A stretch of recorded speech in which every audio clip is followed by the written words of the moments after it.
ప్రతి వర్తమానం కూడా జీవం కలిగిందే, ఏది తీసివేయబడడానికి లేదు. అది దేవుని మాటలు కాబట్టి అది జీవం కలిగిందే. దైవజనుడు ఎవరైనా వాక్యం ఎవరిది? దేవునిది.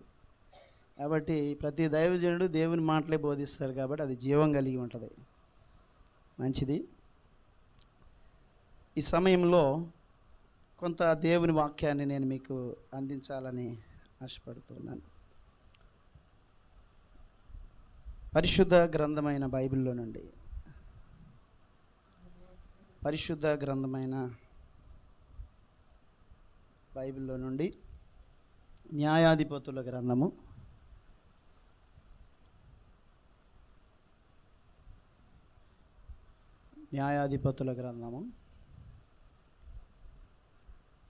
20వ అధ్యాయము 26వ వచనం చదువుకుందాం.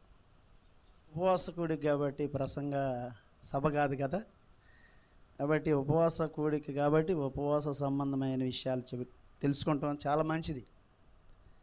చాలామంది బోధ చేస్తూ ఉంటారు. అంశాన్ని కూడా మనం గమనించాలి. అంశం లేకుండా వర్తమానం చేయటం కూడా మంచిగా ఉండదు. ఈ ఉపవాస ప్రార్థనలో మనము నేర్చుకొనబోయే అంశం ఏంటంటే యుద్ధము వంటి సమస్యలలో ఉపవాసం. ఈరోజు నేను ధ్యానించేటువంటి అంశము యుద్ధములో వంటి సమస్యలలో ఉపవాసం.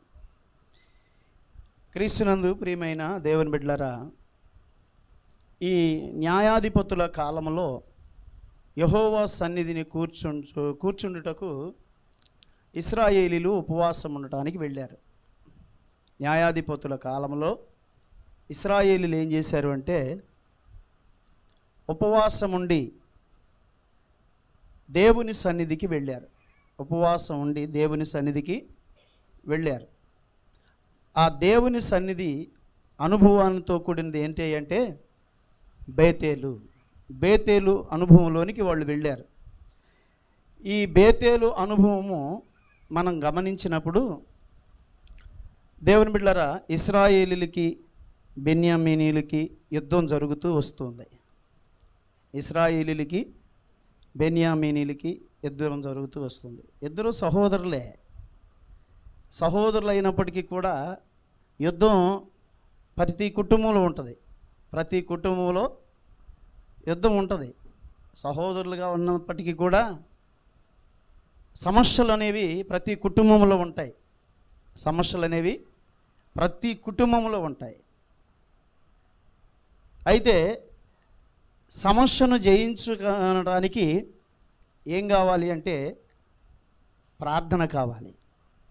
సమస్యను జయించాలి అంటే ప్రార్థన కావాలి.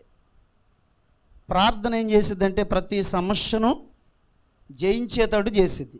ప్రతి సమస్యను కూడా జయించేటట్టు చేసిద్ది. ఇప్పుడు మీరందరూ కూడా ఏదో ఒక సమస్యలో ఉంటారు అనేటువంటి ఉద్దేశంతోనే మరి దైవజనులు ఏం చేశారు? 21 రోజు ఉపవాసం ఏర్పాటు చేశారు.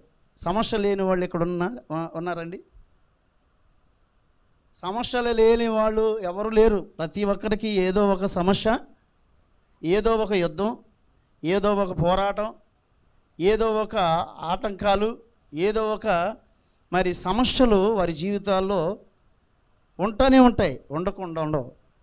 కాబట్టి నా సంఘం, నా ప్రజలు, నా ప్రాంత ప్రజలు ఏ సమస్యలు లేకుండా, ఏ యుద్ధాలు లేకుండా, ఏ విధమైనటువంటి మరి బాధలు, కష్టాలు, దుఃఖములు, శ్రమలు, శోధనలు ఇవేవి కూడా లేకుండా నా ప్రాంత ప్రజలు, నా సంఘ ప్రజలు, నా ప్రాంతంలో ఉన్నటువంటి ప్రతి కుటుంబాలు క్షేమంగా ఉండాలి అని మరి దైవజనుడు 21 రోజు ఉపవాస దీక్షను ప్రతిష్ఠించారు. దేవునికి స్తోత్రం. 21 రోజు ఉపవాసం సామాన్యమైన విషయం కాదండి. ఉపవాసం అంటే సామాన్యమైన విషయం కాదు.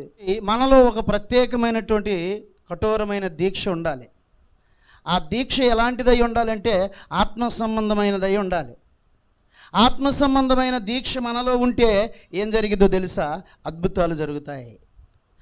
ఆ ఆత్మ సంబంధమైన దీక్ష మనలో లేకపోతే మరి అద్భుతాలు ఏవి కూడా జరగవు. ఇశ్రాయేలీలకి బెన్యామీనీలకి యుద్ధం జరుగుతూ ఉంది. వాళ్ళలో కొందరు హతమైపోతున్నారు, వీళ్ళలో కొందరు హతమైపోతున్నారు. వాళ్ళు ప్రాణాలు కోల్పోతున్నారు, వీళ్ళు ప్రాణాలు కోల్పోతున్నారు. వాళ్ళలో సమస్యలు ఎక్కువైపోతున్నాయి, వీళ్ళలో సమస్యలు ఎక్కువైపోతున్నాయి. సమస్యను పరిష్కరించుకున్నటకు మరి వీళ్ళ మధ్య దేవుని బిడ్డలారా సరి అయినటువంటి సమాధాన పదమైనటువంటి విధానంలో వారు నడిపించబడలేని స్థితిగతుల వలన వారు యుద్ధం ఎక్కువ చేస్తూ వారు ప్రయాణం చేస్తున్నారు. ఆ యుద్ధ ప్రయాణంలో ఏం జరుగుతుంది అంటే ఈ పరిస్థితులు ఏంటి అని కొందరు ఏం చేస్తూ వచ్చారంటే మరి సమస్యకు పరిష్కారం ఏంటి అనేది వాళ్ళు ఎదుగుతూ వచ్చినప్పుడు దేవుని సన్నిధికి వెళితే ఖచ్చితంగా దేవుడు ప్రతి సమస్యకు జవాబిస్తాడు. ప్రతి సమస్యకు జవాబిస్తాడు. స్తోత్రం చూద్దాం. సమస్యకు జవాబు ఎక్కడ దొరికిందో తెలుసా? ఇంట్లో కూర్చుంటే దొరకదు. వ్యర్థమైన సమయాన్ని గడిపితే సమస్యకు పరిష్కారం దొరకదు. సమస్యకు పరిష్కారం ఎక్కడ దొరికింది అంటే దేవుని బిడ్డలారా యెహోవా సన్నిధిలో మనం కూర్చొని ఉండేవా అనుభవం కలిగి ఉండాలి. యెహోవా సన్నిధిలో కూర్చుండే అనుభవం కలిగి ఉండాలి. ఈరోజు చాలామంది కుటుంబాలలో, చాలామంది యొక్క వ్యక్తి యొక్క జీవితాలలో యుద్ధం వంటి సమస్యలలో పోరాడుతూనే ఉన్నారు. భయంకరమైనటువంటి యుద్ధ పోరాటాలు ప్రతి కుటుంబాల్లో జరుగుతూనే ఉన్నాయి. ప్రతి వ్యక్తిలో ఏదో ఒక యుద్ధం జరుగుతూనే ఉంది. ఆ యుద్ధం అనుభవంలో ప్రియులరా ఎవరు విజయం పొందుతున్నారంటే అపవాది పొందుతుంది, కానీ ప్రియులర దేవుని ప్రజలు పొందులేని పరిస్థితిలో ఉన్నారు. కారణం ఏంటి తెలుసా? అపవాది బలం ఎక్కువైపోతుంది, దేవుని ప్రజల బలం తక్కువగా మారిపోతుంది. కారణం ఏంటి తెలుసా? సరి అయినటువంటి దీక్ష లేక, సరి అయినటువంటి సహవాసం లేక, సరి అయిన ఆత్మీయ ఎదుగుదల లేక, సరి అయిన ప్రత్యక్షత, దేవుని ప్రత్యక్షత లేక దేవుని ప్రజల జీవితాలలో ప్రియులారా ఎన్నో పోరాటాలు వారి జీవితాలు ఎదురవుతా ఉన్నాయి, ఎన్నో సమస్యలు ఎదురవుతా ఉన్నాయి. అందుకే ఈ లేఖన భాగంలో మనం జ్ఞాపకం చేసుకుంటున్నప్పుడు న్యాయాధిపతుల గ్రంథంలో మనం చూస్తున్న ఈ ప్రత్యేకమైనటువంటి ఆత్మీయ అనుభవాన్ని మనం జ్ఞాపకం చేసుకుంటున్నప్పుడు ప్రియులారా గమనించండి, న్యాయాధిపతుల కాలంలో జరుగుతున్నటువంటి మరి ఒక ప్రత్యేకమైనటువంటి ఆత్మీయ అనుభవాన్ని మనము ఇక్కడ చూస్తాం. 4 విషయాలు నేను మీకు చెప్తాను. ఆ 4 విషయాలు చెప్పి నేను ముగిస్తాను. దేవుని బిడ్డలారా గమనించండి, ఇక్కడ బేతేలుకు ప్రవేశించేవారుగా మనం ఉండాలి. మన సమస్య తీరాలి అంటే, మన పరిస్థితులు మరి తొలగిపోవాలంటే, మన కుటుంబంలో ఉన్నటువంటి సమస్యల వంటి పోరాటాలు తొలగిపోవాలి అంటే బేతేలు అనుభవాన్ని కలిగి ఉండాలి. ఆ బేతేలు అనుభవమే దేవుని సన్నిధి. ఇప్పుడు ఇక్కడ దేవుని మందిరం ఉంది, దగ్గరగా ఉంది. దేవుని మందిరములోనికి వచ్చి ఏకాంతంగా ప్రార్థన చేయగలిగితే దేవుడు అద్భుతమైన జవాబు ఇస్తాడు. దేవునికి స్తోత్రం. ఇది ఒక బేతేలే, ఇది ఒక దైవ ప్రత్యక్షతతో కూడినటువంటి, ఒక ప్రకాశమానమైనటువంటి దైవ ప్రత్యక్షతతో కూడిన దేవుని సన్నిధి. ఈ దేవుని సన్నిధిలోనికి మనం వచ్చినప్పుడు దేవుని అద్భుతాన్ని మనము చూడగలుగుతాం. దేవుని బిడ్డలారా పరిశుద్ధ స్థలము చేరేటువంటి అనుభవాన్ని మనం కలిగి ఉండాలి. అపరిశుద్ధమైన స్థలాల్లో కూర్చొని ప్రార్థన చేస్తే జవాబు రాదు. అల్లరితో కూడిన పరిధిలో కూర్చొని ప్రార్థన చేస్తే జవాబు రాదు. సందర్భానుసారమైన స్థలాలలో కూర్చుంటే సరి అయినటువంటి పరిష్కారం దొరకదు. ఎక్కడికి రావాలి? సమస్యలు పరిష్కరించుకోవాలి అంటే బేతేలు అను పరిశుద్ధ స్థలములోనికి రావాలి. ఆ బేతేలను పరిశుద్ధ స్థలమే ఇదిగో ఈ కృపా ప్రార్థన మందిరం. ఇది మీకు ఒక వరం. చాలా ప్రాంతాల్లో మందిరాలు లేక ఎందరో అలమటిస్తున్నారండి. చాలా ప్రాంతాల్లో సరైన సేవకుడు లేక, సరైన మార్గదర్శకులు లేక మార్గము తప్పు తిరుగుతున్న ప్రజలుగా ఉంటూ ఉన్నారు. మంచి సేవకుడు మీకున్నాడు, మంచి సంఘ పరిచర్య మీకు ఉంది. కాబట్టి మీకు ఏ సమస్య ఉన్నా సరే మీరేం చేయాలి? మీ ఇంట్లో కూర్చోకూడదు, మీ ఇంట్లో కూర్చుంటున్నారేమో అనే ఉద్దేశం కలిగి అన్న ఏం చేశాడు? సమస్యలలో ఇంట్లో కూర్చుంటున్నారేమోనని ఏం చేశాడు? 21 దినం ప్రతిష్ఠించుకున్నాడు. ఎవరి కోసం? చెప్పండి. అన్న కోసమా? కాదు. దైవజనుడి కోసం కాదు. దైవజనుని కొంతమంది ప్రియుల ఆత్మీయ బిడ్డలు ఉన్నారు. వారి సమీపంగా ఉన్నటువంటి వారి బిడ్డలైతే వాళ్ళ పరిస్థితులు గమనించగలుగుతాడు. మీరు సమీపాన ఉండరు కాబట్టి, మీ సమస్యలు ఏంటో తెలియవు కాబట్టి, కొన్ని సమస్యలు ఆయన పరిధిలోనికి రావు కాబట్టి మీరు సమస్యల కొలిములు చిక్కుకొని నలిగిపోతూ ఉంటారు. కాబట్టి అది ఆలోచన చేసి ఏం చేశాడు? 21 రోజు ఉపవాస దినాన్ని ప్రతిష్ఠించాడు. దేవునికి స్తోత్రం. ఇది గొప్ప అద్భుతమైనటువంటి అనుభవం ప్రియులారా. స్వార్థ సభల కంటే ఉన్నతమైంది ఏమండి? స్వార్థ సభల కంటే ఏమండి, ఉజ్జీవ సభల కంటే, ఈ బహిరంగ సభల కంటే ఉన్నతమైంది ఈ యొక్క 21 దినాల ప్రత్యేకమైన దీక్ష వ్రతంతో కూడినది. ఈ అనుభవం ఏం చేస్తుందంటే పరలోకంలో ఉన్న దేవుణ్ణి నిన్ను దగ్గరగా చేసిద్ది. ఏం చేసిద్ది అమ్మా? ఈ అనుభవం లేకపోతే మీరు ఎవరితో దగ్గరగా ఉంటారు? ఎవరికి దగ్గరగా ఉంటారు? లోకానికి, లేకపోతే శరీర సంబంధమైన మాటలకి, శరీర సంబంధమైన అనుభూతులకు మీరు దగ్గరగా ఉంటారు. అందుకే ఆ పరిస్థితుల్లో మీరు ఉండకుండా, సమస్యలు రెట్టింపు కాకుండా, సమస్యలు తొలగిపోయే విధంగా చేయాలనే ఉద్దేశంతోనే ఈ ప్రత్యేకమైన ఉపవాస ప్రార్థన. దేవునికి స్తోత్రం. అందుకనే పరిశుద్ధ స్థలములోనికి చేరేటువంటి అనుభవం కలిగిన వారిగా మనము ఉండాలి. పరిశుద్ధ స్థలం అనే ఈ మందిరములోనికి మనం రాగలిగినప్పుడు నీకున్న ఏ సమస్య అయినా తొలగిపోద్ది, నీకున్న ఏ కష్టమైనా తొలగిపోద్ది, నీకున్న ఏ దుఃఖ వేదనైనా తొలగిపోద్ది, నీకున్న ఎటువంటి శాపగ్రస్తమైన స్థితిగతులనైనా సరే దేవుడు వాటిని దూరం చేస్తాడు. అందుకని దేవుని వాక్యంలో మనం చూస్తే చూడండి, పరిశుద్ధ స్థలములోనికి మనం రావాలి. అందుకని ఇక్కడ బేతేలుకు ప్రవేశించేవారుగా మనం ఉండాలి. మొట్టమొదటిది, మన సమస్యలు పరిష్కరించబడాలి అంటే బేతేలుకు ప్రవేశించేటువంటి వారిగా ఉండాలి. బేతేలుకు ప్రవేశించడం అంటే ఏంది? పరిశుద్ధ స్థలములోనికి రావడం, పరిశుద్ధ స్థలములో ప్రవేశించడం. పరిశుద్ధ స్థలములో ప్రవేశించినప్పుడు ఎటువంటి సమస్య అయినా ఏముండదు, పరిష్కారం కాకుండా ఉండదు. ఒక రోగి వైద్యుడి దగ్గరికి వెళ్తాడు, తనకు పరిధి ఉన్నంత వరకు వైద్యం చేస్తాడు, కానీ పరిధి దాటితే ఏం చేస్తాడు? నేను చేయలేను, నా వల్ల కాదు, గుంటూరు తీసుకెళ్ళాలని అంటాడు. ఏమండి? కానీ ఇక్కడికి వస్తే గుంటూరు పోవాల్సిన పని లేదు, విజయవాడ పోవాల్సిన పని లేదు, ఒంగోలు పోవాల్సిన పని లేదు, వేరే వేరే ప్రదేశాలకు పోవాల్సిన పని లేదు.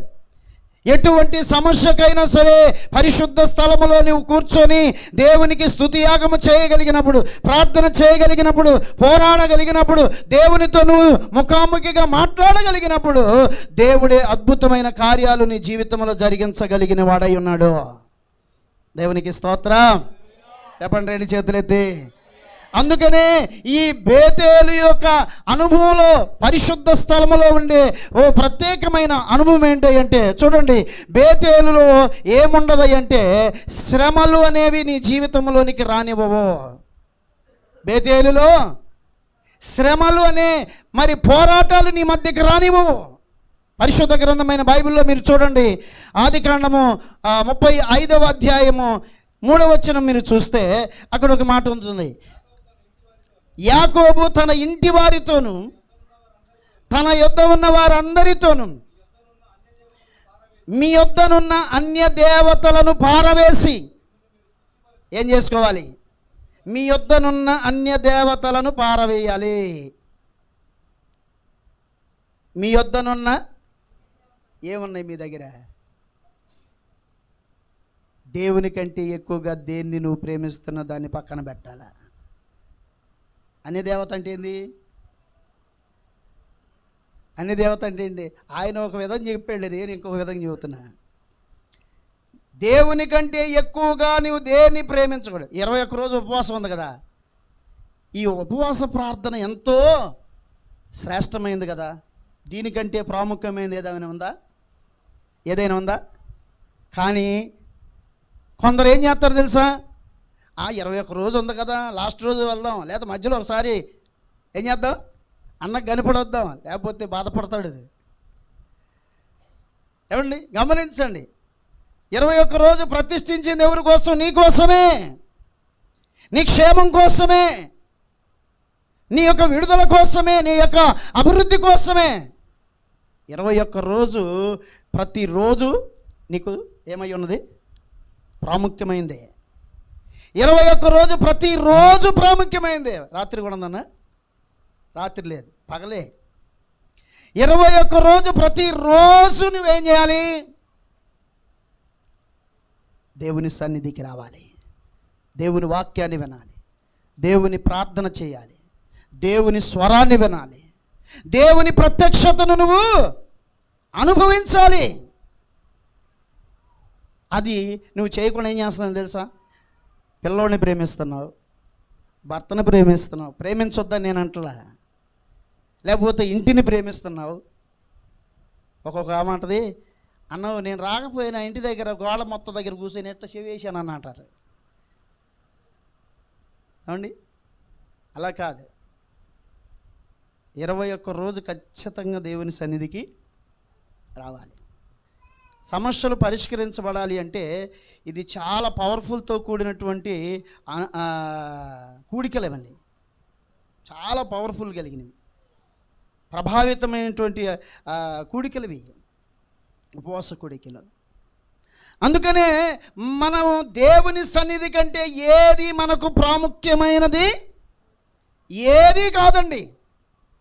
అందుకని ఇక్కడ ఏమంటున్నాడు? మీ వద్ద ఉన్న అన్య దేవతలు అంటే దేవుని కంటే ఈ ప్రార్థన ఉపవాస అనుభూతుల కంటే ఎక్కువ దేనిని నీవు దేని యందు ప్రాధాన్యత చూపించినా అది అన్యదేవతే. అర్థమైందా? అది అన్యదేవతే. దాన్ని నువ్వు ప్రేమిస్తున్నా అది నీకు దేవతగా మారింది, అది నీకు దేవుడిగా మారింది.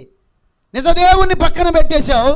నిజదేవుని యొక్క ప్రత్యక్షతను నువ్వు మరి కనుగొనలేక శరీర సంబంధమైన వాటి యందు నువ్వు ప్రేమ కలిగి ఉంటున్నావు, అది నీకు దేవుడిగా మారాడు. అందుకనే నువ్వు దేవుని సన్నిధికి వచ్చేటప్పుడు ఏం చేయాలి? అట్నేం చేయాలి? పక్కన పెట్టాలి. స్తోత్ర.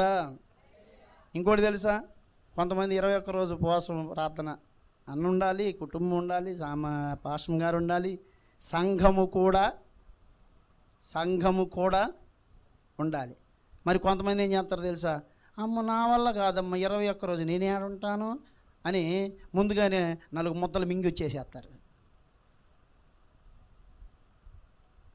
అంటే ఏంది?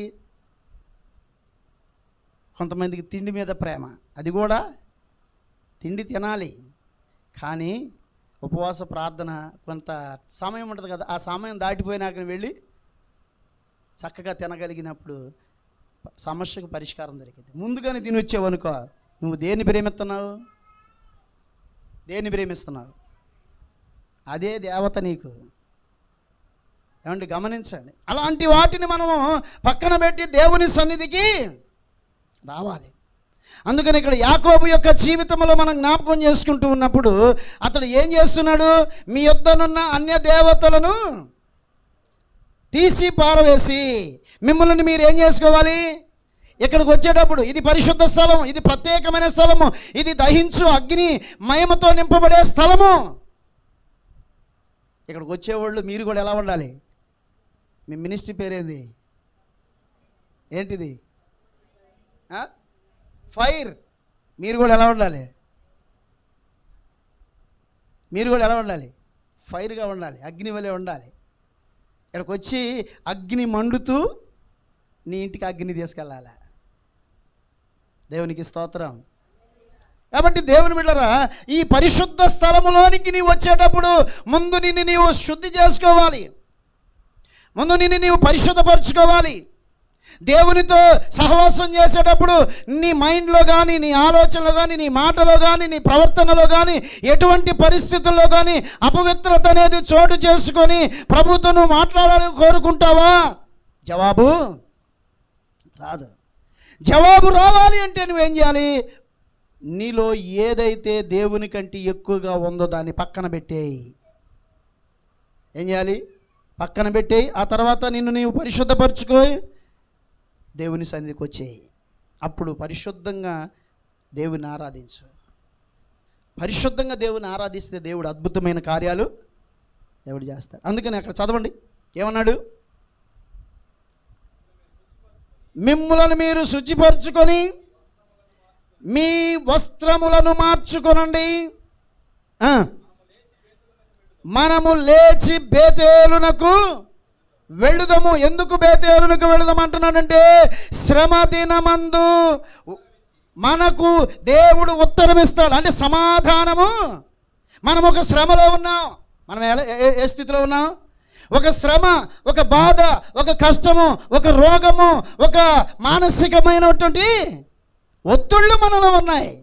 మానసికమైన ఒత్తిళ్ళు మనలో ఉన్నాయి. వాటి నుండి మనం విడిపించబడాలి. వాటి నుండి మనం పరిపూర్ణులు అవ్వాలి. వాటి నుండి మనం పరిపూర్ణులై శుద్ధిపరచబడి దేవుని అగ్నితో నింపబడి దేవుని ప్రత్యేకమైన జవాబును పొందుకొని మన గృహాలకు మనం వెళ్ళాలి. అలా ఉండాలి అంటే దేవుని బిడ్డలారా, నిన్ను నీవు ప్రత్యేకమైన వ్యక్తిగా నిన్ను మార్చుకోవాలి. అందుకని ఇక్కడ అంటాడు, బేతేలులో ఏముంది? బేతేలులోనికి వెళితే ఏముంది? అక్కడ శ్రమలు తొలగిపోతాయి. మొదటిది ఏంటి? శ్రమల నుండి విడిపించబడతావు. ఏ శ్రమ అయినను సరే ఆయనకు అసాధ్యమైనది ఏది లేదండి. ప్రతి శ్రమ నుండి విడిపించబడతావు, ప్రతి శోధన నుండి విడిపించబడతావు. అందుకనే బేతేలులో అనగా బేతేలునకు నువ్వు చేరగలిగితే, పరిశుద్ధ స్థలములోనికి నువ్వు వెళ్ళగలిగితే ప్రతి సమస్య నుండి నువ్వు విడుదల పొందగలుగుతావు. ప్రతి శ్రమ నుండి నువ్వు విమోచింపబడతావు.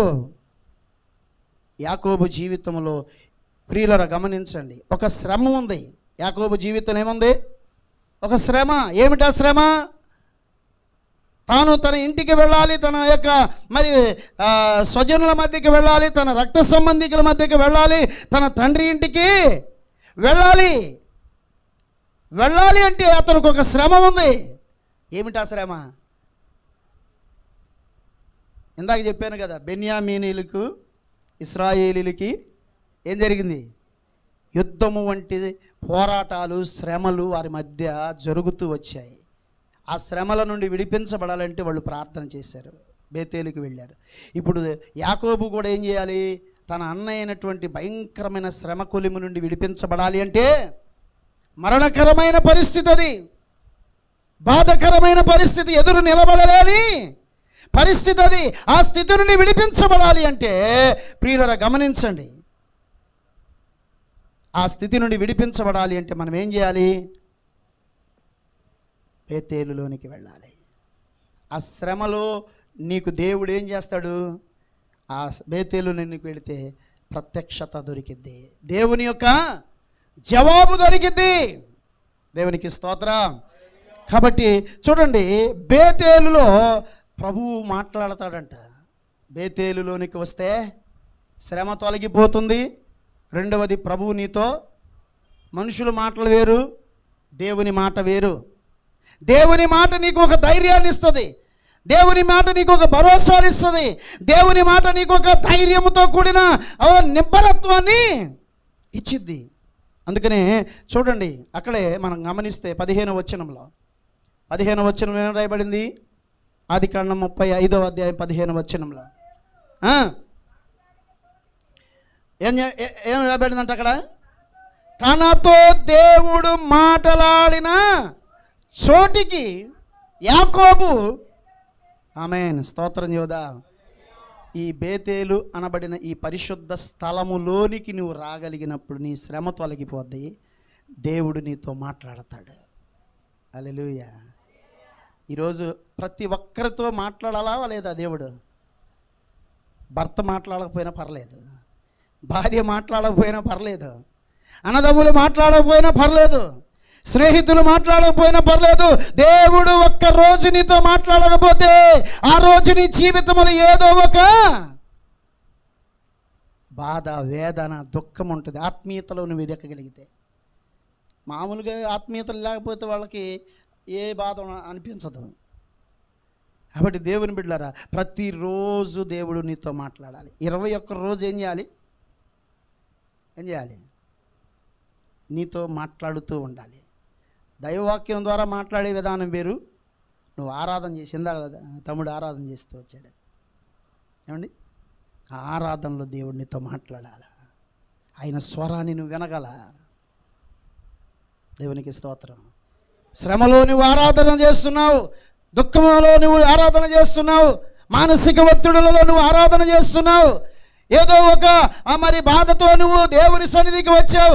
ఆరాధన చేస్తున్నప్పుడు ఆత్మలో పరవశించగలిగినప్పుడు ఆయన నీతో ముఖాముఖిగా మాట్లాడతాడండి. అందుకని ఇక్కడ బేతేలు అనుభవంలో ఏముంది అంటే, ఒకటి శ్రమ తొలగిపోతుంది, రెండవది ఆయన నీతో మాట్లాడతాడు. మూడవదిగా మీరు చూస్తే ప్రియులరా, చూడండి, న్యాయాధిపతుల గ్రంథంలోనే 1వ అధ్యాయం 22వ వచనంలో, బేతేలులో ప్రభువు నీకు తోడై ఉంటాడు. ఎవరు తోడై ఉంటారు?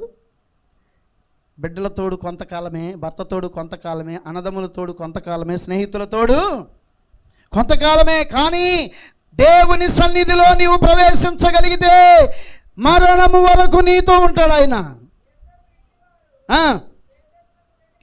యోసేపు ఇంటి వారు బేతేలునకు వెళ్ళినప్పుడు యెహోవా వారికి తోడై ఉండెను. స్తోత్రం చెబుదాం గట్టిగా, హల్లెలూయా. కాబట్టి ఈ పరిశుద్ధ స్థలములోనికి నువ్వు వచ్చినప్పుడు నీకు ఎన్ని ధైర్యాలు ఇస్తున్నాడో చూడండి. శ్రమ తొలగిపోయేటట్టు చేస్తాడు, ఏమండి, నీతో మాట్లాడేటట్టుగా ఉంటాడు, నిన్ను నడిపిస్తాడు. తోడుగా ఉండాలండి మనకి దేవుడు. ఈ లోకంలో ఎవ్వరు తోడు మనకు అవసరం లేదు. దేవుని తోడు చాలా అవసరం. దేవుని ప్రత్యక్షత మనతో ఉండాలి. మోషే అంటాడు, నేను ఐగుప్తికి వెళ్ళాలంటే నువ్వు నాతో ఉండేనే. దేవుడు నడిచే విధంగా ఉండాలి. మందిరానికి వస్తాం, చాలామంది ఆయా ప్రాంతాల్లో చూస్తాం, మందిరాలకు వెళ్ళే వాళ్ళు అందరూ ప్రార్థన చేస్తున్న పడిపోతూ ఉంటారు. ఎందుకు పడతారు నాకు అర్థం కాదు. మందిరానికి వెళ్తున్నారుగా, ఏమండి, చాలామంది మందిరాల్లో ప్రార్థన చేస్తారు, సేవకులు వచ్చి ప్రార్థన చేయకుండా టపక్కన పడిపోతారు. ఎన్ని సంవత్సరాలు ఒక రోజు నేను గమనించా, అమ్మ ఎన్ని సంవత్సరాలు విశ్వాసులు అంటే, అన్న నేను 25 సంవత్సరాల నుంచి సంఘానికి వెళ్తానన్న. ఎందుకు పడిపోయావు? ఏమోనన్న. పడిపోయే పరిస్థితి ఎవరిది? పడిపోయే పరిస్థితి ఎవరిదండి? అంటే ఎవరు నడుస్తున్నారు? 25 సంవత్సరాలు దేవుని మందిరానికి వస్తున్నావు కానీ దేవుడు నడవట్లా. దేవుడు నడిస్తే ఎంతమంది వచ్చినా, ఎంతమంది చెయ్యి వేసినా నువ్వు పడవు. నాగార్జున సిమెంట్ లాగా ఉంటావు. అర్థమైందా? ఇప్పుడు కొత్తగా వచ్చింది కదా అల్ట్రాటెక్, అట్లాగుంటావు స్టాండర్డ్గా. అంటే నువ్వు సరిగా నిలబడలేకపోతున్నావు, సరిగా దేవుని సంధిలో అనుభూతిని కలిగి ఉండట్లా. దేవుని బిడ్డలారా, నువ్వు పడిపోకుండా ఉండాలని, నువ్వు కలవరపడకుండా ఉండాలని, నువ్వు దిగులు చెందకుండా ఉండాలని, నీవు ఆ పోరాటాలు నిన్ను తరుముకుండా ఉండాలనే ఈ ఉపవాస ప్రత్యక్షతల పండుగలు. దేవునికి స్తోత్ర. కాబట్టి ప్రియులరా గమనించండి, ఈరోజు దేవుడు నీతో నడవాలి. నీ ప్రక్కన ఎవరు నడవకూడదు. ఎవరు నడిచినా వాళ్ళు మధ్యలోనే ఆగిపోతారు. యేసయ్య అంతము వరకు నీతోనే నడుస్తాడు. మందిరానికి వచ్చేటప్పుడు దేవుడు నీతో ఉన్నాడు. నువ్వు గాఢాంధకారపు లోయల్లో సంచరించిన అపాయము నీకు రాదు. చాలామంది భయపడతారు, విశ్వాసులేనండి. రాత్రి కొంతమంది, అమ్మ రాత్రి విజ్ఞాపన కాలేదు అన్న, ఒక్కదాన్ని అన్నా, నా తోడు లేరు అన్న. ఏమంటారు? ఒక్కదాన్ని అయిపోయాను, తోడు లేరు. దేవుడు నీతో ఉంటే నీకు తోడు అవసరమేందండి? అంటే మందిరానికి రావడానికి ఏదో సాకు ఎతుక్కుంటారు, దేవుడు ఉన్నాడన్న సంగతి మర్చిపోయారు. అర్థమైందా? నిజ విశ్వాసం ఎలా ఉంటుందంటే, శనివారం అయినా ఆదివారం అయినా ఏ రోజైనా ఎప్పుడైనా ప్రార్థనకు రావటానికి తోడెత్తుక్కోరండి. దేవుడే నీతో ఉన్నాడు కాబట్టి నా దేవుడు నాతో ఉన్నాడని పరిగెత్తుకుంటూ వస్తాడు. దేవునికి స్తోత్రం.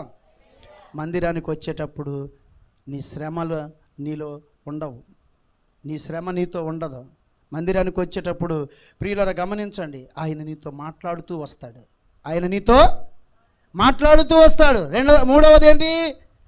ఆయన నీకు తోడై ఉంటాడు. ఆయన నీకు తోడై ఉంటాడు. నాలుగవది ప్రియులారా, బేతేలులో ఆయన ప్రత్యక్షమవుతాడు. ఎప్పుడు కావాలంటే, ఎప్పుడు రమ్మంటే అప్పుడు. ఆయనకి టికెట్ అవసరం లేదండి. ఆయనకి ఏమండి ఏ విధమైన అపాయింట్మెంట్ అవసరం లేదు. నీకు ఎలాంటి అపాయింట్మెంట్ అవసరం లేదు. నువ్వు ప్రార్థన చేస్తే ఎప్పుడు పడితే అప్పుడు వస్తూ ఉంటాడు. ఎక్కడికి? నువ్వు ఇంట్లో కూర్చొని ప్రార్థన చేసే విధానం వేరు, మందిరంలో కూర్చొని ప్రార్థన చేసే విధానం వేరు. ఆ ప్రత్యక్షత వేరండి.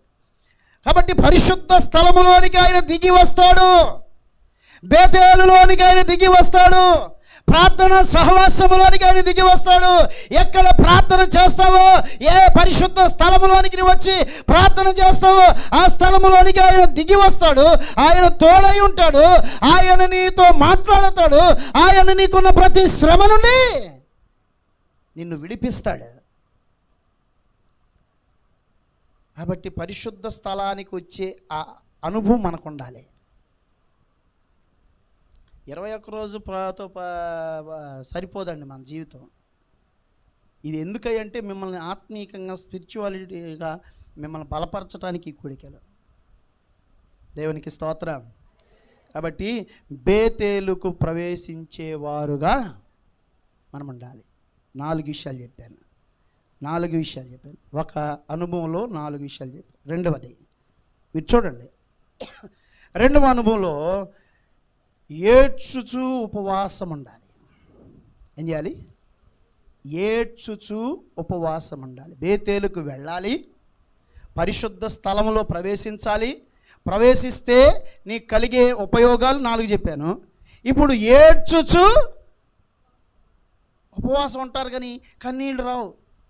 ఏమండి? కన్నీళ్ళు రావు. ఒక చచ్చిపోయి శవం దగ్గరికి పోతే అబ్బో కళ్ళమిటి నీళ్ళు బడబడబడబడ గారిపోతాయి. ఏడ్చుచు ఉపవాసం ఉండాలి. ఎవరి కోసం ఏడవాలి? దేవుడి కోసం కాదు. దేవుడి కోసం ఎప్పుడు ఏడవకూడదండి. దేవుడు కూడా అంటున్నాడు, నా కోసం మీరు ఏడవద్దు అన్నాడు ఆయన. కొంతమంది ఏం చేస్తారు, నేను దేవుడి కోసం తెగ ఏడుతున్నానమ్మా, ఏ కార్యం జరగట్లా అంటారు. దేవుని బిడ్డలారా, దేవుని కోసం నువ్వు ఏడవద్దు, నీ కోసమే ఏడు. దేవునికి స్తోత్రం. ఉపవాసంలో కన్నీరు రావాలి. ఉపవాసంలో ఏమి రావాలి? ఉపవాసంలో పరిశుద్ధ స్థలం కోరుకోవాలి మనం. ఉపవాస అనుభవంలో కన్నీటి అనుభవం కలిగి ఉండాలి. చూడండి బైబిల్ గ్రంథంలో లూకా సువార్త 6వ అధ్యాయం 21వ వచనం మనం చూస్తే, లూకా సువార్త 6వ అధ్యాయం 21వ వచనం. ఇప్పుడు ఆకలి కొనుచున్న మీరు ధన్యులు, మీరు తృప్తిపరచబడుదురు. ఇప్పుడు మీరు ఆకలి కొనుచున్న మీరు అంటే ఆకలి కొనటం ఏంటి? ఉపవాసం ఉన్నాడు చేతులు ఎత్తండి. 4-5 ఉంటారు, అందరూ ఉండాలి. ధన్యులా? మీరు ధన్యులుగా మారాలా మారొద్దా? అమ్మా నీకు ధన్యత కావాలా లేదా? తల్లి ధన్యత కావాలా?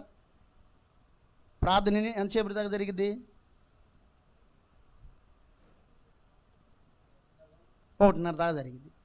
1:30 కానించి అంత కొంత తింటా ఉంటారు. ఇక కనీసం 1:30 దాకా కూడా నువ్వు ఉపవాసం ఉండకపోతే నువ్వు ఎంత ధన్యకరమైన వ్యక్తిగా మారతావు.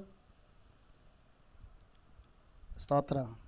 రేపు 9వ రోజు నుంచి, రేపు ఆదివారం కదా, రేపు ఆదివారం వదిలిపెట్టండి. ఎందుకంటే మళ్ళీ మొక్కలు దొరకతాయి. అవి మానుకొని మీరు రావాలంటే అంత కష్టమైన పని. రేపు ఉపవాసం కాదన్న, సోమవారం నుంచి మళ్ళీ ఉపవాసం 21 రోజు. 21 రోజు బారు కొట్టదు, కానీ ఆదివారం వాళ్ళని ఉపవాసం ఉండమంటాం అనేది కరెక్ట్ విధానం కాదు. ఎందుకంటే అన్నేంది ఆదివారం కూడా మమ్మల్ని ఉపవాసం పట్టమంటాం, మొక్కలు తెచ్చుకొని హ్యాపీగా తినాల్సిన వాళ్ళం. మళ్ళీ మీరు ఏం చేయాలి? సోమవారం ఉదయం మొదలుకొని మీరు ఏం చేయాలి? ఉపవాసం ఉండాలి. అంతే. మీరు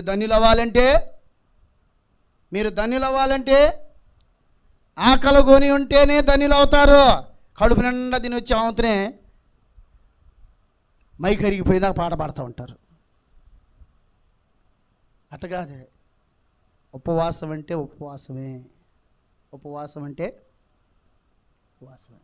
అది ఎవరు? దైవజనుడు ఉంటే దైవజనుడు 100 మంది ఆత్మలు సంపాదించాలండి.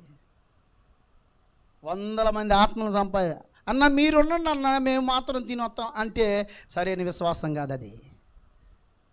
ఉపవాసం ఖచ్చితంగా ఉండాలి. మీరు ఆకలి కొని ఉంటేనే మీకేమొస్తుంది? ధన్యత అంటే ఏంటి? అనేకమైన ఆశీర్వాదాలు. అందుకని ఇక్కడ ఏమన్నాడు? ఇప్పుడు ఆకలి కొని ఉన్న మీరు ధన్యులు అన్నాడు. తర్వాత ఏమన్నాడు? కీర్తన గ్రంథం 1వ అధ్యాయం 2వ వచనం, 1వ అధ్యాయం 1వ వచనం అంటాడు, అపహాసకులు కూర్చుండు చోటున మీరు ఉపవాసం ఉండేటప్పుడు, కన్నీరు విడిచేటప్పుడు, ఆకలి కొని ఉన్నప్పుడు నువ్వేం చేయాలి? ప్రభువుతో నువ్వు మాట్లాడుతూ ఉండాలి. నీ రూట్ ఎటు ఉండాలి? ప్రభు వైపే ఉండాలి. నీ చూపు ప్రభు వైపు ఉండాలి. అందుకని ఇక్కడ ఏమంటున్నాడంటే, ప్రియులరా గమనించండి, భక్తి నిమిత్తం ఏం చేయాలి? నీ భక్తి నిమిత్తము ఏం చేస్తూ ఉండాలి? ఏడవాలి. నీ భక్తి నిమిత్తం ఏడవాలి. చదవండి అక్కడ లూకాసు వార్త 6:21. ఇప్పుడు ఆకలి కొనిచున్న మీరు ధన్యులు, మీరు తృప్తి పరచబడతారు. ఇప్పుడు ఏడుస్తున్న మీరు, ఇప్పుడు ఏడుస్తున్నారా లేదా? ఏడవాలండి. ఉపవాసం అంటే ఏంది? కన్నీరు రావాలా? కన్నీటి ప్రార్థనకు జవాబు వెనువెంటనే. ఆమేన్, హల్లెలూయా. కన్నీటి ప్రార్థన లేకపోతే జవాబు కష్టం. ఏడవాలి. ఎవరి కోసం ఏడవాలి? ప్రభువా, నా భర్త త్రాగుడు బోతుగా ఉన్నాడయ్యా, త్రాగుడు జోతబాడుగా ఉన్నాడయ్యా. ఆ భర్త కోసం ఏడవా. అయ్యా, నా కుమారుడు లోకానుసారమైన జీవితంలో జీవిస్తున్నాడయ్యా, ఆ కుమారుడిని రక్షణ పొందాలి, మార్పు పొందాలి అని ఆ కుమారుడి కోసం ఏడు. బలహీనులుగా ఉన్న నీ కుటుంబంలో ఎవరైతే ఉన్నారో వారి కోసం ఏడు. ఏం చేయాలి? భర్త కోసం ఏడవాలి, భార్య కోసం ఏడవాలి, బిడ్డల కోసం ఏడవాలి, అన్నదమ్ముల కోసం ఏడవాలి, బంధుమిత్రుల కోసం ఏడవాలి, రక్షణ లేని వారి కోసము ఏడవాలి. అదే ఏడ్చారా? ఎంతమంది ఏడ్చారు చెప్పండి ఇక్కడికి వచ్చి? ఏడవకుండా ఎందుకు వచ్చాము? ఉపవాసం పండుగ, ఉపవాస ప్రార్థనకి. ఉపవాసం లేవు, ఏడవటం లేదు. 4-5 ఉన్నారు. పతిమావుళ్ళు ఏమయ్యారు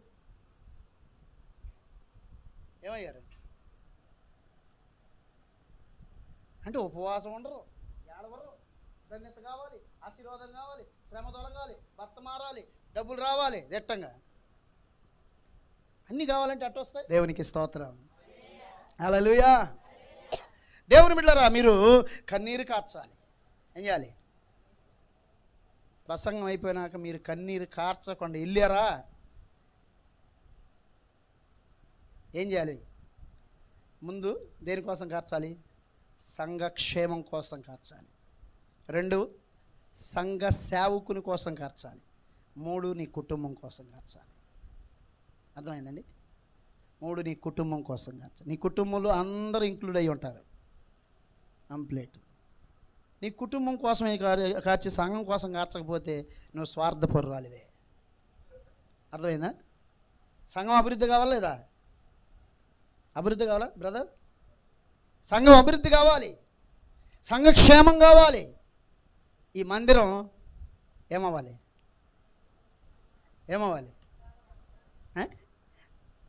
రాబోతున్న రోజుల్లో, రాబోతున్న సంవత్సరాల్లో ఈ గోడలు ఉండునుగాక. ఈ గోడలు ఉండకూడదు అంతే. స్థలం చాలా ఉంది, ఆల్రెడీ పగిలిపోతున్నాయి గోడలు. ఈ గోడలు ఉండవు. అంటే ఇది ఉండవంటే ఏంది?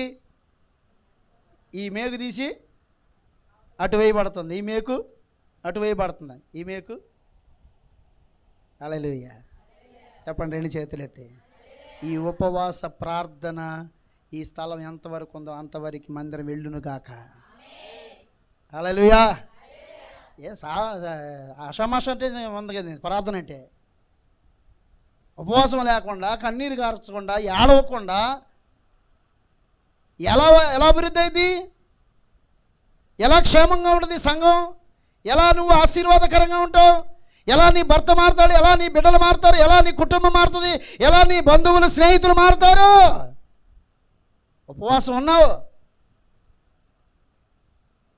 కన్నీరు కార్చాలి. ఉపవాస దినాలు ప్రతిష్ఠించారు. అందరూ ఉపవాసం ఉండాలి. స్తోత్రం. హల్లెలూయా. ఎంతమందికి ఈ మందిరం డబల్గా మారాలని కోరుకుంటున్నారు? ఇక్కడ ఎంతమంది ఉన్నారో అంతమంది పిల్లర్లుగా మారాలి. హల్లెలూయా. ఎంతమంది ఉన్నారో అంతమంది ఒక్కొక్క పిల్లర్గా మారాలి. 2025వ సంవత్సరానికి మీరు ఒక తీర్మానం చేసుకోండి. ఈ మందిరం ముందుకు వెళ్ళాలి. ముందుకు వెళ్ళాలా, ఎటు వెళ్ళాలా? చెప్పండి, ఎటు వెళ్ళాలమ్మా? ముందుకేనా? ఎయిట్ వద్దా? ఎబ్బేజు ప్రార్థన చేయండి. కళ్ళు తెరిచేలే, కళ్ళు ముయ్యద్దు. ఎబ్బేజు ప్రార్థన చేయండి. నేను చెబుతా, చేయండి. దేవా, చెప్పండి, చేతులు ఎత్తండి. దేవా, నన్ను ఆశీర్వదించు. ఇది మాత్రం బాగా అంటారు. ఇంకేమన్నాడు? నా సరిహద్దులు ఏమన్నాడు? ఎటు తిరగండి, చెప్పండి. ఎట కాదు, తిరగండి. ఒక్క నిమిషం లేవండి, లేవండి.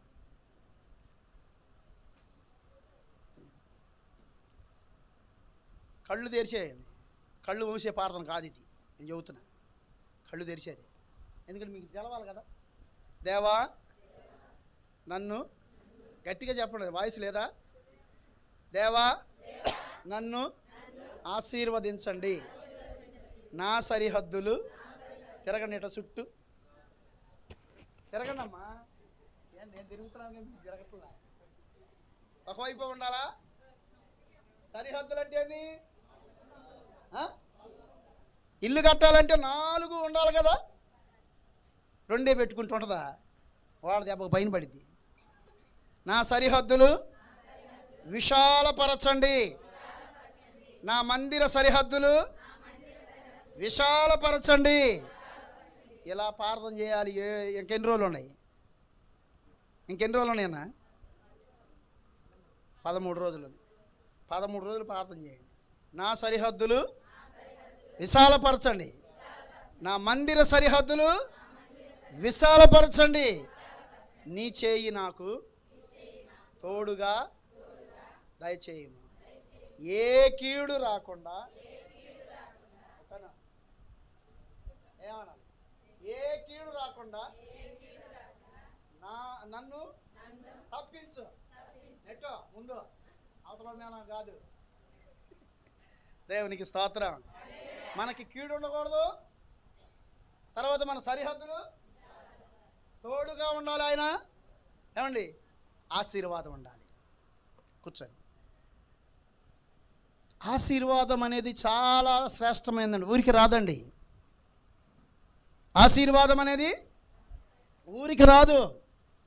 కాబట్టి నీ మీదకి దేవుడు ఆశీర్వాదం వస్తుంది. మీరందరూ ఒక్కొక్క పిల్లర్గా మారండి.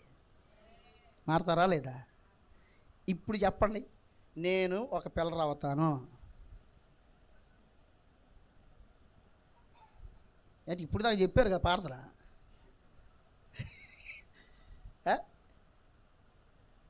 ఆశీర్వాదం వచ్చేసిద్ది నువ్వు ఒప్పుకుంటే.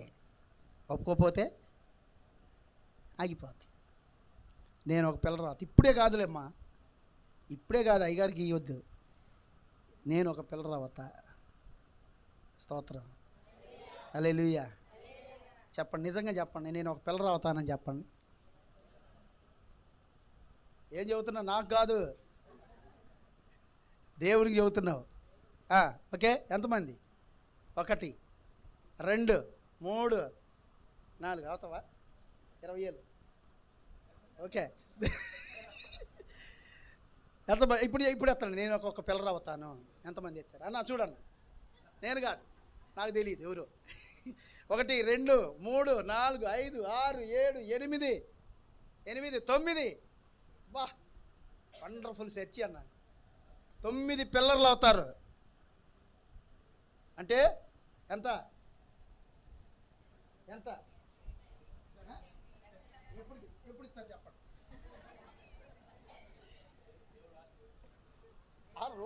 ఆశీర్వాదం వస్తుంది, ఆశీర్వాదం వచ్చేసింది ఖచ్చితంగా. ఏమండి నెక్స్ట్ ఇయర్కి ఇవ్వాలి మీరు, ఇప్పుడు వద్దు. నెక్స్ట్ ఇయర్కి మీరు ఏం చేయాలి? ఆ డబ్బులు దేవునికి ఇవ్వండి. దేవునికి నువ్వు 20,000 ఇచ్చావనుకో, దేవునికి నువ్వు 20,000 ఇచ్చావనుకో, నీకు దేవుడు 2 లక్షలు ఇస్తాడు. దేవుడు నీకు 2 లక్షలు ఇస్తాడు. ప్రైజ్ అలార్డ్, హల్లెలూయా.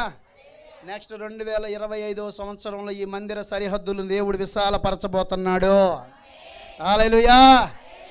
విశాలపరిచే దేవుడు ఆయనే. అర్థమైందా? అందుకనే మీరు ఈ ఉపవాస ప్రార్థన ఏం చేయాలి? కన్నీరు కార్చాలి. ఈ రోజు నుంచి నెక్స్ట్ ఎన్ని నెలలు ఉన్నాయి ఈ నెలకి?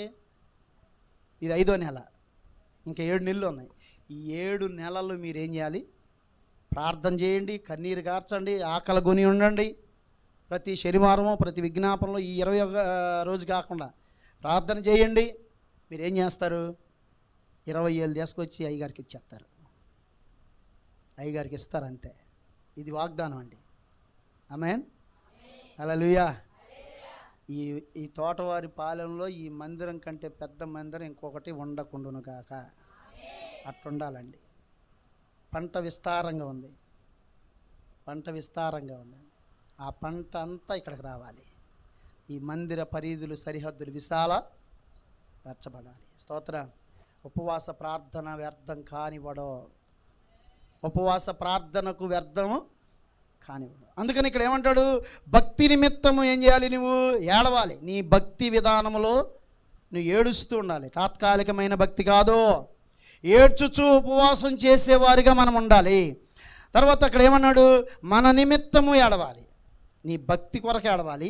రెండవది నీ యొక్క మన నిమిత్తం ఏడవాలి, నీ నిమిత్తము ఏడవాలి. తర్వాత మూడవదిగా మనం జ్ఞాపకం చేసుకుంటే నీ పిల్లల నిమిత్తము ఏడవాలి. అక్కడ రాయబడింది చూడండి, లూకా సువార్త 23వ అధ్యాయము 28వ వచనం చూడండి.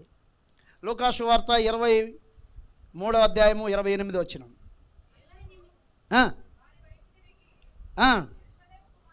యెరూషలేము కుమార్తెలారా, నా నిమిత్తము ఏడవద్దు. అర్థమవుతుంది? యేసు కొరకు నువ్వు ఏడవద్దు, దేవుని కొరకు నువ్వు ఏడవద్దు. నీ నిమిత్తము ఏడు, నీ నిమిత్తము ఏడు. నీ పిల్లల కొరకు ఏడు. ఈ ఉపవాస ప్రార్థన ఎందుకు తెలుసా? నీ కోసము, నీ పిల్లల క్షేమం కోసం. అవునా కదా? పిల్లలు కలిగిన తల్లులు ఎంతమంది ఉన్నారు? చేతులు ఎత్తండి. మీ పిల్లలు కోసం 13 రోజులు ఏడవాలి. ఇంకా 13 రోజులు ఉన్నాయి. 13 రోజులు ఏం చేయాలి? మీరు ఏడవాలి, కన్నీరు కార్చాలి. స్టైల్గా వచ్చి స్టైల్గా పోకూడదు. ఏమండి? కన్నీరు కార్చాలి, రోదన చెయ్యాలి. నీ బిడ్డ నీకు మంచి ఆశీర్వాదకరమైన వ్యక్తిగా మారాలి. నీ భర్త నీకు ఆశీర్వాదకరమైన వ్యక్తిగా మారాలి. నీ బంధువులు నీకు క్షేమకరమైన వారిగా మారాలి. నీ అప్పులు తొలగిపోవాలి. నీకున్న శాపమంతటిని దేవుడు కొట్టివేయాలి. హల్లెలూయా. కాబట్టి ఒకటేంటి? బేతేలులోనికి రావాలి. రెండవది ఏంటి? ఏడ్చుచు ఉపవాసం ఉండాలి. బేతేలుకి వచ్చినప్పుడు సమస్యలు పరిష్కరించబడతాయి. వచ్చిన తర్వాత మనం ఏదో అఫీషియల్గా ప్రార్థన యేసయ్యా నీకు స్తోత్రం, నాకు ఆత్రం, ఆమేన్ అనుకుంటూ వెళ్తే ఎలబాకండి. నువ్వు వచ్చి ఏం చేయాలి? ఏడవాలి, కన్నీరు కార్చాలి, రోదన చెయ్యాలి. నేనేదో మర్మాలు చెబుతాను అనుకుంటున్నారేమో. మర్మాలు కాదు, మర్మాలు చెప్పినా ప్రయోజనం లేదండి. ఈ రోజుల్లో సరైన క్రమం లేకపోతే నువ్వు పరలోక మర్మాలు తీసుకొచ్చినా నిష్ప్రయోజనమే. సంఘ క్రమ విధానాలు మనం కలిగి ఉండాలి. దేవునికి స్తోత్రం. అందుకనే మూడవదిగా మీరు చూడండి, ఆయన సన్నిధిలో కూర్చొని ఉపవాసం ఉండాలి. ఆయన సన్నిధిలో కూర్చొని ఉపవాసం అంటే 21 రోజు ఏం చేయాలి? కూర్చోవాలి. మనసు నిలపాలండి.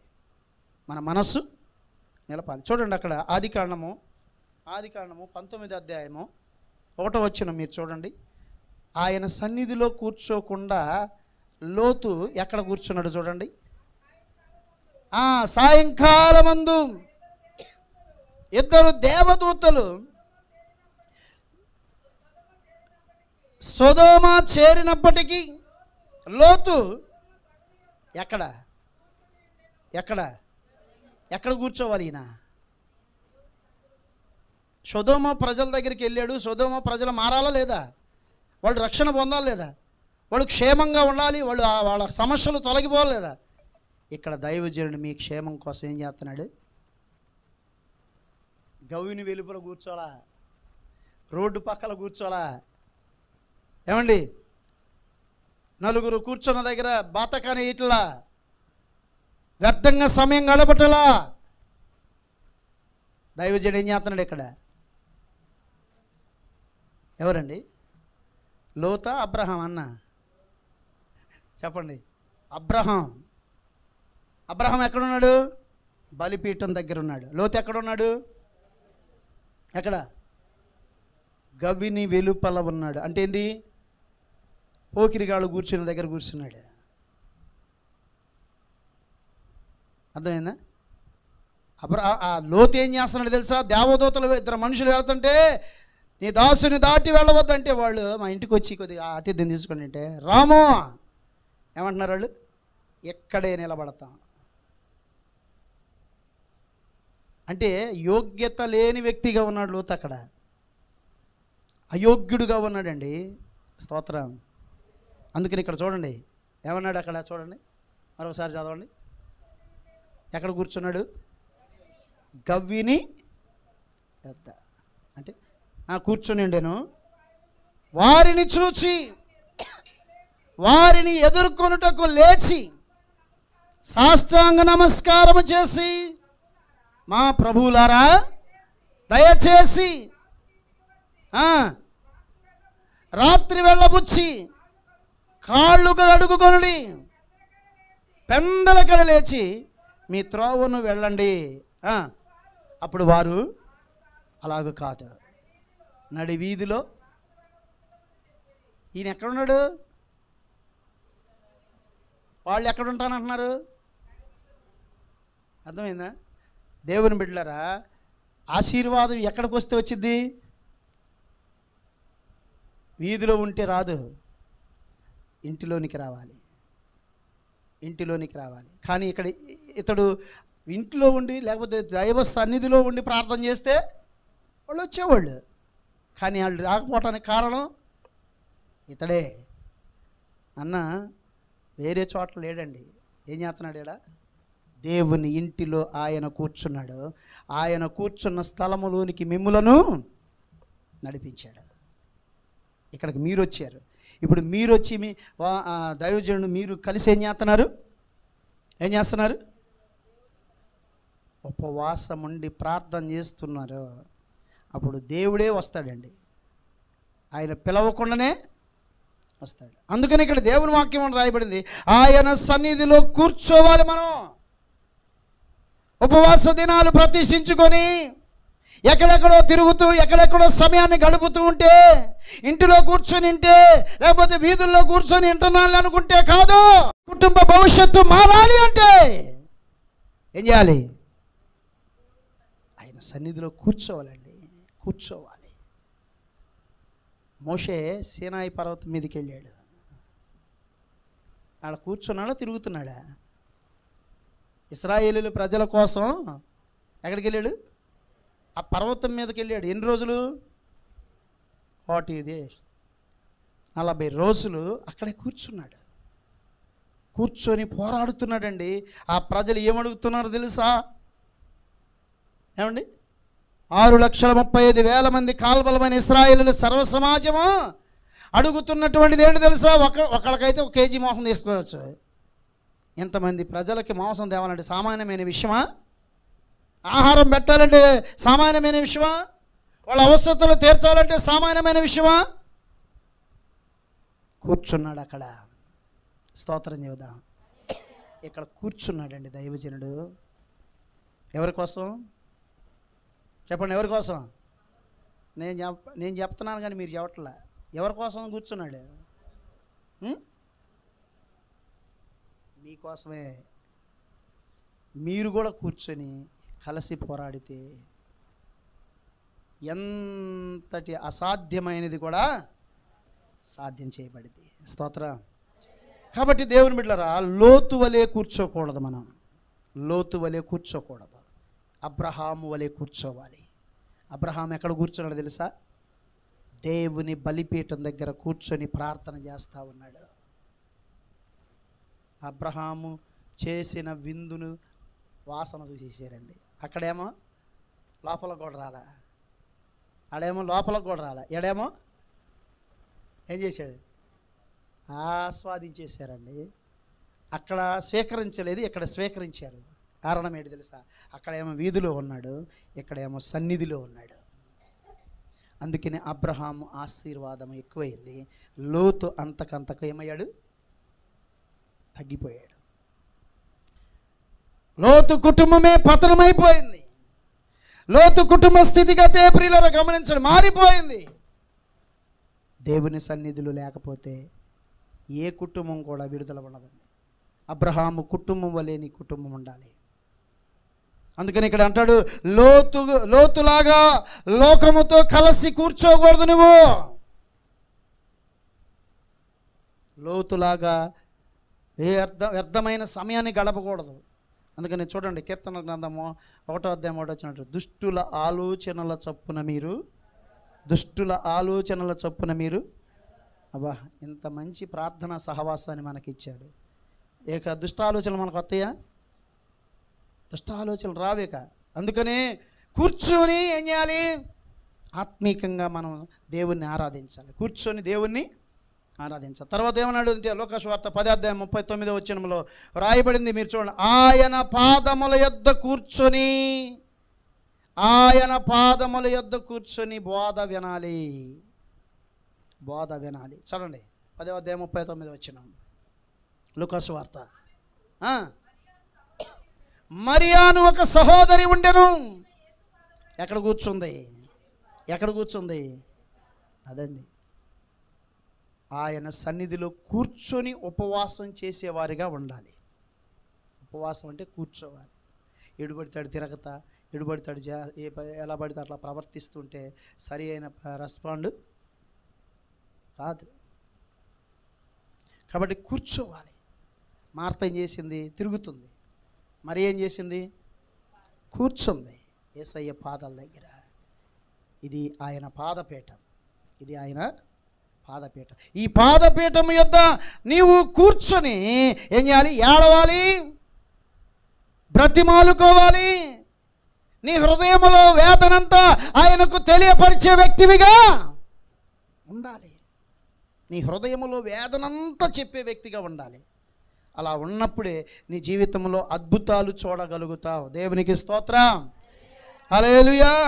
క్రీస్తునందు ప్రియమైన దేవుని బిడ్డలారా, పరిశుద్ధ గ్రంథమైన బైబిల్ లేఖన భాగంలో మనం జ్ఞాపకం చేసుకుంటున్నప్పుడు ఈ వాక్య ప్రత్యక్షతలో ఒకటి, మనము బేతేలుకు రావాలి. ఎక్కడికి రావాలి?